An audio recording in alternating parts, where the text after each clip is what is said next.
Hi, this is episode 4, and last time I kind of was building dramatic tension on our relationship and kind of talking about how it kind of started escalating in the very beginning and how he was like really great at first, and then every once in a while all these little quirks would come out, and then the quirks started coming up more and more, and they started getting worse and worse. And one of the things I don't think I stressed too much on the last episode was that um, he was in a way really training me that it was easier for me to accept blame for things even if they weren't necessarily my fault, because it would like prevent a fit, or like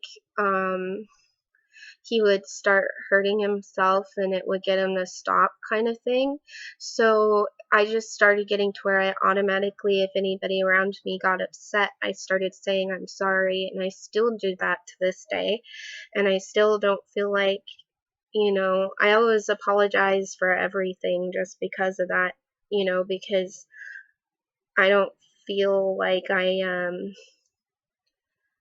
worth it sometimes to listen to, or to do things or whatever, because he kind of was training me slowly that way. So and I said I was going to tell you about this incident that I remembered, and it's really the only one that I remember really clearly. If you had asked me like 5 or 6 years ago, I probably could have given you like a billion examples of these fits, but and like kind of how he behaved. But I'm so sick anymore, and it was so long ago, and the effects still last, but I don't remember directly what it's like being with him or dating him or anything. So but I do remember this one event, and it was Valentine's Day, and I was like super excited because I really didn't have I didn't have a serious boyfriend before then, and I was never dating anyone around Valentine's Day. So, I always kind of jealously watched other girls getting flowers and spending all this special time, and um getting, the card, and it's like this special thing in school and everything. And so I was super excited because me and him were dating around the time we were around Valentine's Day, but he didn't have a job, which he didn't have a job the whole time we were going out, actually. But I told him, I'm like, I'm so excited. Like, you don't have to get me anything. You don't have to buy anything, but I really, really want to go out because it's really important to me, because I actually have somebody to go out and do something with. And he really didn't want to because he couldn't like take me on his money, and he would be embarrassed, he said. And I was like, well, it doesn't really have to be about money, it's not about that. It's about like spending time together with, the one you're in love with. And so, don't focus on the money so much. It sucks, or whatever, but just don't focus on it. Just to go and have fun. Well, he really, really, really didn't want to go, and I really, really did. And it was one of the times I like made him do something. And after this, I don't think I ever really did make him do anything else, just because he made me learn that, if he didn't want to do something, he made it just not fun. And that's what he did, basically. Like, the whole time so I picked him up and gave him his present, and I had bought him a skateboard that he had been wanting, and he wanted it for Christmas, and nobody got it for him, so he'd been hinting around to me forever that that's what he wanted. And he knows that I would buy him things all the time, like food and gas for his car and presents, and he always had everything he wanted, and I would get it for him, and it wasn't a big deal to me because I was in high school. I didn't have much to spend my money on, so that was not a big deal, I guess. And So I got him that, and then he gets me a card, and I was like super like, oh, that's awesome, because he said he had no money, and to get anything was just exciting.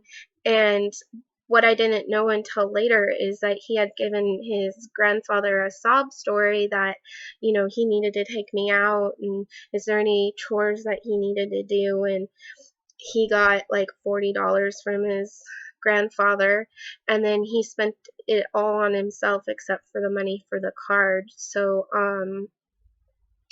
I kind of diminished the excitement, I think, a little bit on that, because well, okay.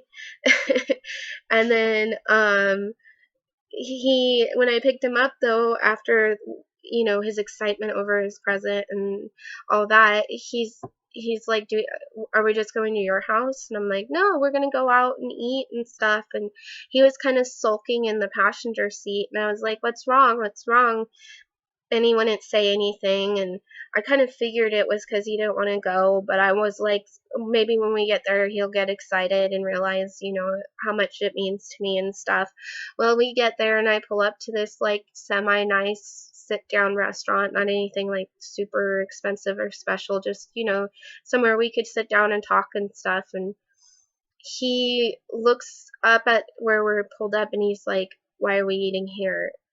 Are you trying to make me feel bad because I can't pay it? Is this some kind of way of you making a point? Because if so, I get it. Just take me home. And I was like, no, I wanted to spend some time with you special, and this is a special sit down restaurant, not like super, because I knew you didn't want me to get too spendy with it, but. And he was like, through this ginormous fit about it, like he did not want to go there. He was like, no, because I'll just be super embarrassed and everybody's going to be looking at me bad. And I'm like, nobody cares that if you have money or not.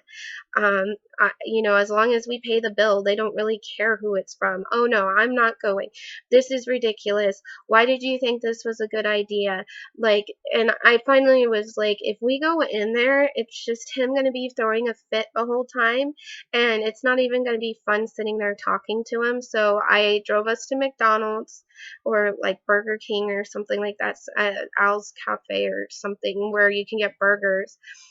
And he was still sulking that I was like wanting to go out, and I had been like dressed to the nines in this like pretty dress, and I had done my makeup, and I was like super excited, and here I'm like dressed up and going into like a Burger King, and he has no problem ordering himself the most expensive burger on the menu and eating it and throwing a fit the whole time that I had the audacity to buy him a hamburger.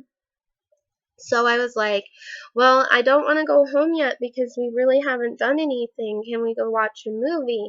And he's like, oh no, like the ticket person's going to look at me bad. And I was like, again, no, they're not going to look at you bad. They really, really don't care.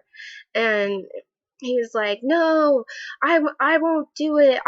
You would buy the tickets and I'll just sit outside of the movie theater. And I was finally like, well, what if I give you my card and you can like pretend like it's yours or whatever and just pay with it? And then he was like, okay. So we drove over, and he didn't even ask me what I wanted to watch. He just like bought the tickets for whatever movie he was wanting to watch, and he hands them to me, and then he buys popcorn without asking, makes this big show of like handing it to me, like he's giving me like popcorn, like he bought it. Here, oh look, I buy you these extravagant things, kind of thing. And we go and watch the movie, and I just am like so upset when I'm going home. I'm like crying because this whole thing just turned out to be this big stupid ordeal that like it just upsetting, and he made me feel so bad about it and stuff. And he basically says to me, well, see, you should have never took me in the first place because this is how it turns out, kind of thing. And yeah, if he didn't want to do something, I just never did that again, because I just realized there was no getting him to do something if he didn't want to do it. It was not something he was going to do. So, yeah, that was kind of the one incident that I really remember him being like, but I just know he was kind of like that all the time. So, anyways, I will speak a little bit more next time about right before I left to go on a trip, and then I will talk about my trip, and then I'll talk a little bit more. So I'll talk to you later on Speaking Through the Fog.